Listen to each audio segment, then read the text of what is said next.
India colony road ઉપર અમે ફ્રેન્કી અને બોમ્બે લાઈવ વડાપાઉં ચાલુ કર્યા છે. તમે એકવાર ટ્રાય કરવા આવજો. અમે અહીંયા 3 વર્ષથી ચાલુ કર્યા છે બોમ્બે લાઈવ વડાપાઉં અને ફ્રેન્કી. ફ્રેન્કીમાં અમે બધી વસ્તુ ઉપરથી જ સંભાળીને નાખીએ છીએ.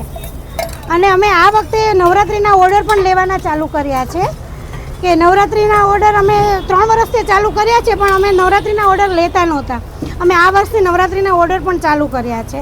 અમે અહીંયા ફ્રેન્કી, લાઈવ બોમ્બે વડાપાઉં, બર્ગર અને ફ્રેન્કીમાં અમારી પાસે બહુ બધી વેરાયટી છે, જેમ કે veg frankie, veg paneer frankie, solid મસ્તી, મસાલા મસ્તી. અમારી પાસે અહીંયા 10 થી 12 ફ્રેન્કીમાં વેરાયટીઓ અમે બનાવીએ છીએ. બોમ્બે વડાપાઉંમાં અમારી પાસે પેરી પેરી, માયોનીઝ, શેજવાન, તંદૂરી, એ 4-5 વડાપાઉં પણ અમે અહીંયા બનાવીએ છીએ. તમે એકવાર ટ્રાય કરવા આવજો. તમને કેવો ટેસ્ટ લાગે છે એ તમે અમને કોમેન્ટમાં જણાવજો. ઇન્ડિયા કોલોની રોડ, આસ્થા હોસ્પિટલની સામે, અવધ લાઈવ બોમ્બે વડાપાઉં એન્ડ ફ્રેન્કી.